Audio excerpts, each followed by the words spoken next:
Before we get started, if you're enjoying this content, you can do us a favor by subscribing to our YouTube channel and ringing the bell. That'll let the algorithm know that you like this content and it will help us produce more. Whatever you think you're going to learn, whatever strategies you come up beforehand, you'll never learn as much until you actually do it. Welcome to Honest Ecommerce, a podcast dedicated to cutting through the BS and finding actionable advice for online store owners. I'm your host, Chase Clymer, and I believe running a direct-to-consumer brand does not have to be complicated or a guessing game. On this podcast, we interview founders and experts who are putting in the work and creating real results. I also share my own insights from running our top Shopify consultancy, Electric Eye. We cut the fluff in favor of facts to help you grow your e-commerce business. Let's get on with the show. Hey everybody, welcome back to another episode of Honest Ecommerce. Today I've got a fantastic guest coming to the show, Joe Spector. Joe is currently the CEO of Dutch, formerly of a company that we'll get into here in a little bit. But Joe, welcome to the show. How are you doing today? Awesome. I'm so excited to talk to you. I am a nerd and I'm so excited to kind of just learn from you. So before we talk about what's going on with Dutch and your previous position, take me back. You've been in the startup space for over 15 years. The world has changed in 15 years. So how has the startup scene changed? Oh my gosh. So much and so little. I think that in many ways, the thing that's always drawn me to startups is just the scrappiness of it all. I think for me personally, being an immigrant to the United States, I've always just had a life of having to figure things out. And so I think it took me a while to really figure out, even before I got into entrepreneurship, that's where I shine. But I think, look, there's an influx of capital, and the word on the street is that it's easier than ever to start a company. At the same time, I think it's harder than ever because when I was around in the 2000s, .com bust, literally, any idea it seemed could go public. I think today, numbers, data, results matter more than ever. So it's interesting. On the one hand, it's been kind of easier than ever. But on the other hand, I think expectations are significantly higher. But a lot of the skill sets, I think, are very much the same. Absolutely. I really like that you mentioned the scrappiness of startups. I literally saw a tweet yesterday and it was someone saying it's really funny when these people leave big companies like Google and Facebook and Amazon and go and join a startup and they realize that everything's held together in duct tape and it's like, we're digging a hole, grab a shovel. Yeah, it's so interesting because we've actually grown quite a bit. And one of the things I ask candidates to do is to put together a 90-day plan. And there's been quite often where from a big company, the 90-day plan is like a 10-day plan in our world. And this notion that there's a committee to make a decision, again, that doesn't exist. And it's all these things I love. My first job was out of JP Morgan. And I just remember thinking I'll never climb, I could never just randomly call another CEO because I would have had to ask 3 layers of permissions. And God forbid that I didn't say it in the right voice. Whereas here, you want to go meet a CEO, jump on a plane, go meet them. In fact, people are going to be mad at you for not doing that if that was an opportunity to advance the business. Oh, absolutely. It's startup world is just fun. I've never asked this question, but I kind of want to see what your opinion on it is. Are you familiar with Silicon Valley? You ever seen that show? Oh yeah. It took me a while to see it. Other than just the Mike Judge-esque of it being a comedy, how were there any parallels to that show to just real life shenanigans that goes on in the startup world? Of course. I think that's why it took me a while to watch it because it was too close to home. And there's definitely moments of cringeworthiness, but I've certainly met, the lawyer on that character. I've met lawyers, like that. I think the main guy is based on Peter Thiel. But again, there's lots of quote Asperger-like, VCs out here. So I think that's cringeworthy. The Google, like the big competitor.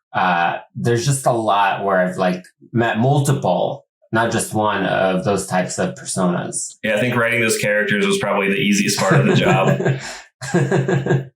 Yeah. And then, of course, like the oh shit moments that happen on the show.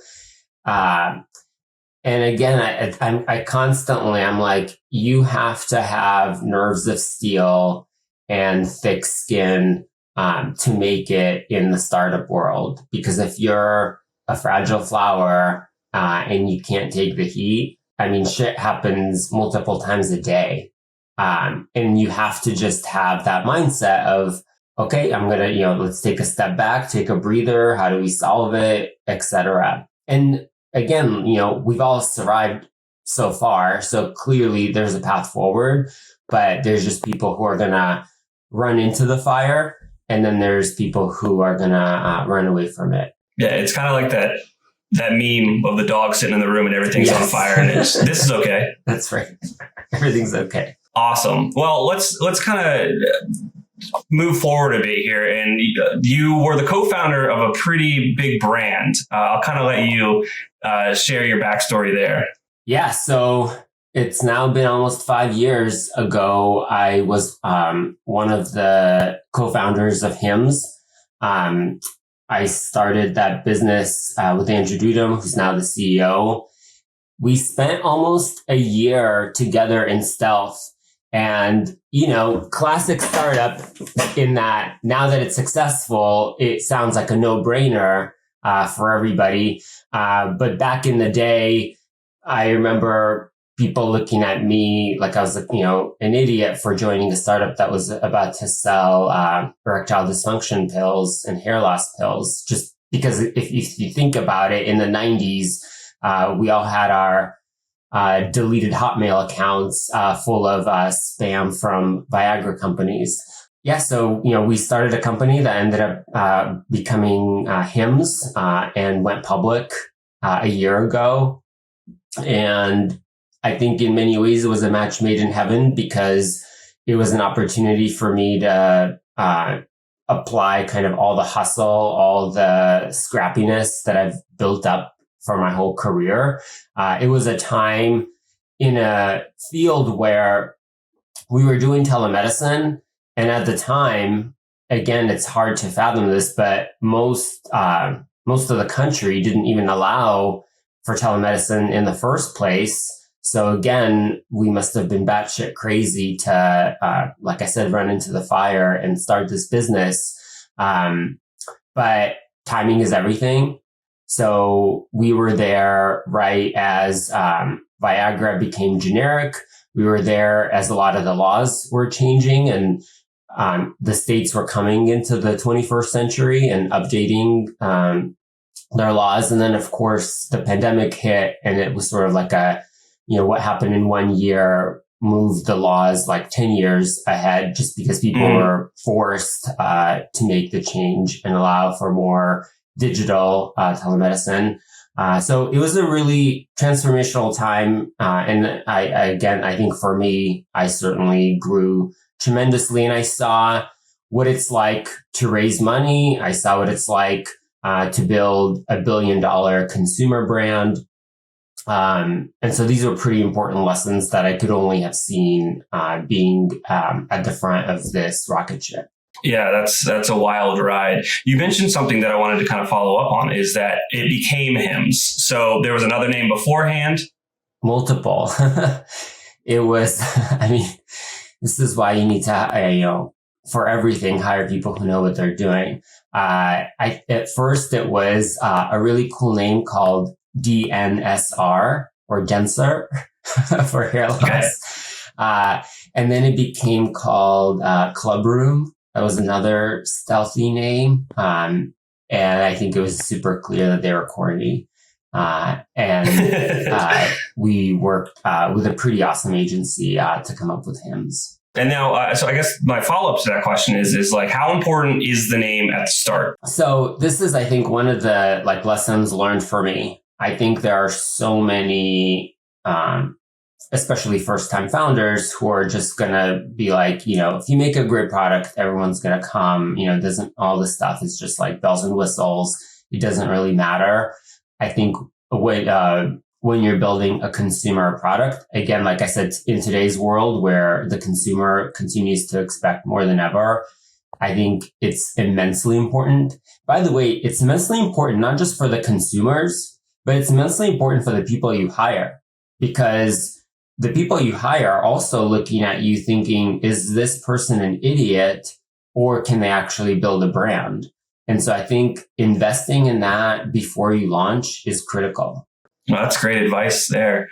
And then you also mentioned that, so you joined HIMS over 5 years. So you had about 10 years skin in the game before that. What were some of those skills that you brought to the table that you think that, if it was the first time around, you probably wouldn't have been able to help out as much as you did? So I had some experience like on supply chain, on operations, with subscription businesses, with just strategy in general. Most of my career, I've been at companies that are going 0 to 1. So I've constantly come into companies where there isn't a foundation, there isn't really any kind of safety net, and you have to make it or leave in order to survive. So I feel like I've had those environments consistently. I've also, at least in my career, I've worked across so many different industries, but the skills were the same. So I felt comfortable. Most of us who came into HIMS never had any healthcare experience, but we've all had experience across multiple industries, across kind of the general notion of building a brand, building an operational structure. And I think those skills were super transferable. And like we said, just the comfort of the unknown, and maybe you need that naivete in order to think that you're going to change the laws in 50 states. So I think that kind of blind, positive, entrepreneurial vibe is something I had coming in that helped me. Yeah, absolutely. If you're struggling with scaling your sales, maybe Electric Eye can help. Our team has helped our clients generate millions of dollars in additional revenue through our unique brand scaling framework. You can learn more about our agency at electriceye.io. That's electriceye.io. Mesa is the expansion pack for your Shopify store to level up your brand. By turning all your apps into your business epicenter, Mesa can help lighten your workload and tame the day-to-day chaos of running your store. Join successful brands like Mudwater, Chubbies, and Golden to learn how to use clever workflows to get more done without more overhead. Whether you need to order details in Google Sheets, products added on Etsy, or customer information updated in your CRM, Mesa connects your data where it's needed most. To put it quite simply, Mesa is a better way to work. Browse pre-made templates for Shopify's most popular apps to get your first automation up and running in minutes. Search Mesa, that's M-E-S-A, in the Shopify App Store and download the app today. Is your store holiday ready? Now is the time to make sure you and your team are prepared for the busy season ahead. Gorgias, an omni-channel help desk built for e-commerce, has machine learning functionality that takes the pressure off small support teams and gives them the tools to manage a large number of inquiries at scale, especially during the holiday season. Gorgias combines all your different communication channels like email, SMS, social media, live chat, and even phone into one platform and gives you an organized view of all your customer inquiries. Their powerful functionality can save your support team hours per day and makes managing customer orders a breeze. Merchants can close tickets faster than ever with the help of pre-written responses integrated with customer data to increase the overall efficiency of customer support.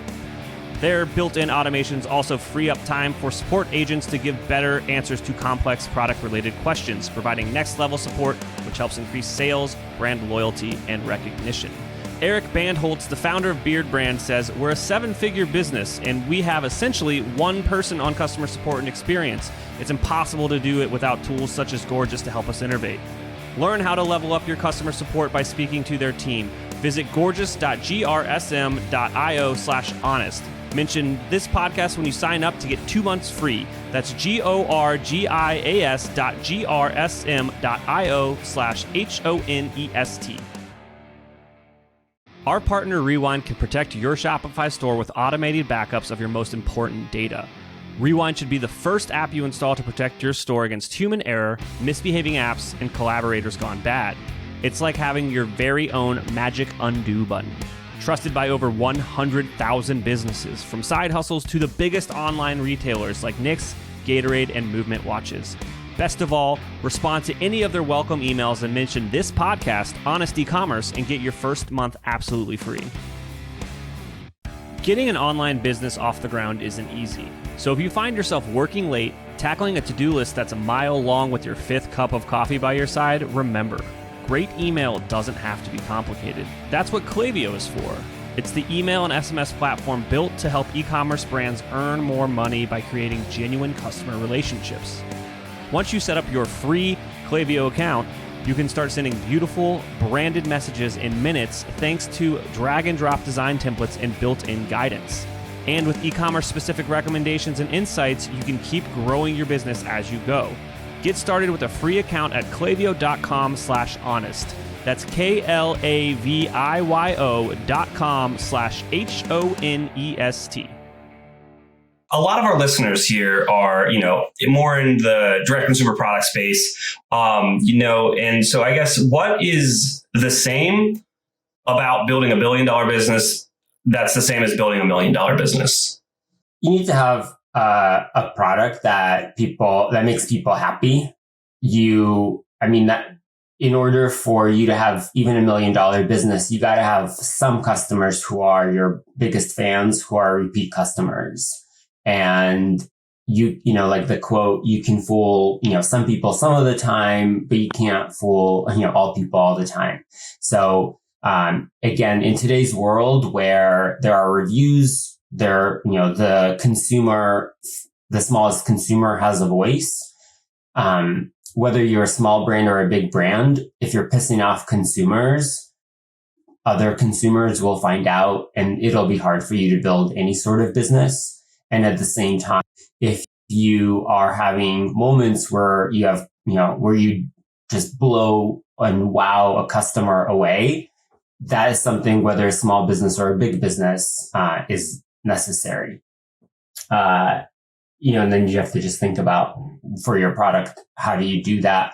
And that might mean, how do you do that in a electronic or kind of, non-verbal way? And then some of it is just like through your actual product and service. Absolutely. And then I guess the other side of it, like, what are some of the major differences between an 8-figure brand and a 9-figure brand? I think it'll be in the refinement of how much they're putting into their branding. Do they understand their different consumer personas? So the customer insights piece. I think a smaller brand just maybe not have the budget or even enough customers to really understand their personas. It is how much you're investing into your brand. I think, when I think about the amount of money that went into Dutch, the visual experience, the UI, UX, again, I think a lot of times small brands don't have it. And I think that the difference between kind of good and great is actually quite exponential. So I think a smaller $1 million brand will settle on pretty good. And that's understandable. But the difference between good and great, I think, is quite substantial. Absolutely. And you kind of just led into the next thing. So I was like, obviously, you're no longer at Hims. Now you've launched Dutch. So kind of what is that product? What are you trying to solve there? Problem with that, and kind of, the background too, is that I felt like we've had so much innovation on the human side.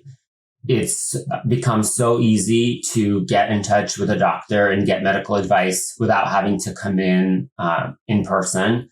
And I just was like, wait a minute, this does not exist for pets at all. There's not a $1 billion brand that makes it easy for you to talk to a veterinarian for the myriad of issues that dogs, cats, and other pets tend to have quite frequently. most of the time, what consumers know is that if my pet is throwing up or has some kind of a rash, it's an arduous process. You might be on hold for 10 minutes just to talk to a receptionist, and then it could be weeks before you can ever come in.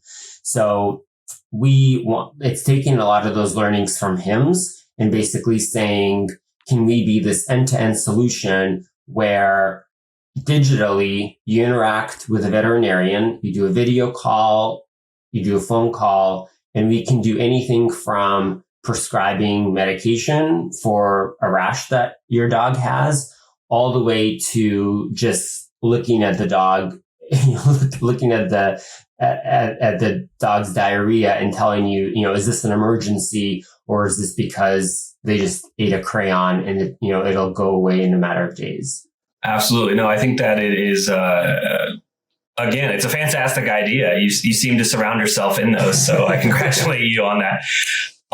What I find fascinating about Dutch is that you guys have actually built this on top of Shopify. And I think that that's probably interesting to a lot of our listeners as well, because there are a lot of very specific quirks to how your business can operate. And I don't know if you can shed any light on kind of like some of the technology choices and how you circumvented the quote unquote limitations of Shopify. Totally.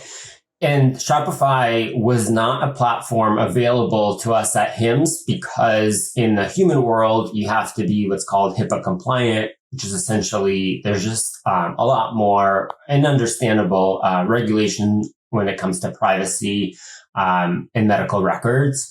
That doesn't apply to pets. I mean, there's certainly privacy, just general consumer privacy guards, but pets are not humans. And so a lot of the protections of HIPAA don't apply in the pet space. And Shopify is one of those platforms where it would not be something HIMSS could use because it doesn't have those medical HIPAA compliant options. Whereas with pets, we were able to build on top of Shopify. We're the first platform, we're the first medical type of platform to be built on top of Shopify.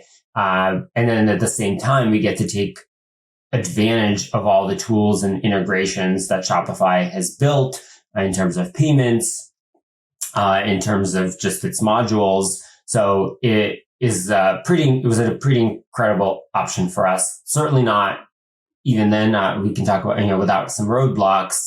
But it was, kind of like, I just remember at HIMSS, we wish we could have had we had to build everything from scratch because nothing existed. And so partially, I think with time, more tools have come about, but also I think it was always in the back of my head of like, if I could ever build another business, it would be on top of Shopify because it's such a great platform. Absolutely. I'm sure that they're going to find that and cut it up and be like, hey, can we use this? No, I mean, for everyone listening, what Joe said about, investing in brand and just building a really powerful platform, go check out the website, Dutch.com. It is a phenomenal piece of work. So I would recommend checking that out. And I kind of, with telehealth and what you guys are offering at Dutch, it obviously isn't like the same as, I'm selling a pair of shoes on Shopify. And you kind of mentioned some of the roadblocks, but could you dig a little bit deeper into kind of how your sales process goes using Shopify and how you kind of had to think outside the box? For sure. Some of the differences, buying medicine is definitely not the same as buying a pair of shoes because you're putting something in your body, or in this case, in your pet's body, and people definitely care deeply about their pets. So they're going to think twice about exactly what it is that their pet is ingesting. And so the way that our process works is that and actually this is something we just launched recently. You first have a video conversation with a veterinarian licensed in your state in order to get a prescription. Just so, I think, incredibly awesome. Just if you, again, think about it, instead of waiting weeks Or instead of waiting minutes just to talk to a receptionist by phone, like within minutes, you could talk to her, by video with, a licensed veterinarian about your specific issue with your dog, cat, or whatever other animal there with you. I think that's awesome. And then so we can't prescribe in every state, but we can actually suggest an over-the-counter product in every state.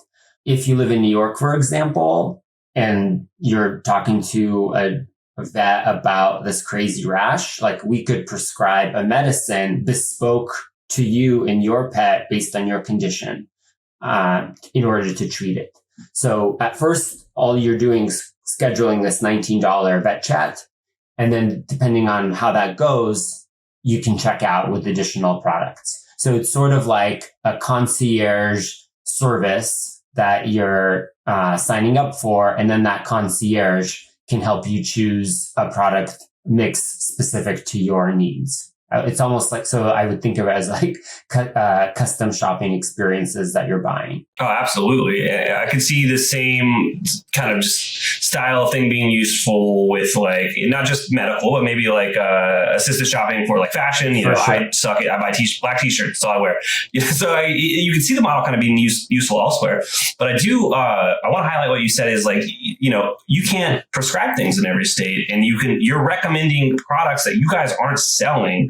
Because at the end of the day, you're trying to give value to these people and you're building trust and getting like you. And I know why you're doing it is because your goal is to eventually be able to actually, prescribe things in all 50 states. But, you guys are taking that investment and kind of losing a bit in these states where you can't to build that trust to when you hopefully can change the laws or get the laws kind of amended in your favor. Yep, for sure.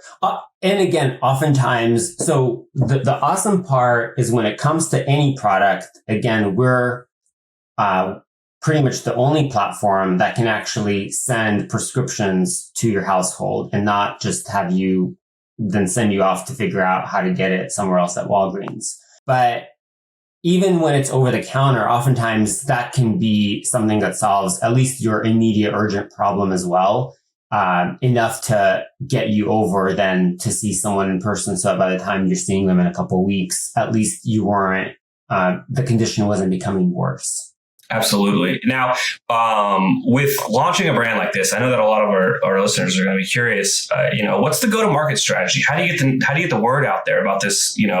Breakthrough technology, just awesome brand. And this is like a constant thing, I think, with any startup is you'll never learn, like whatever you think you're going to learn, whatever like strategies you come up beforehand, you'll never learn as much until you actually do it.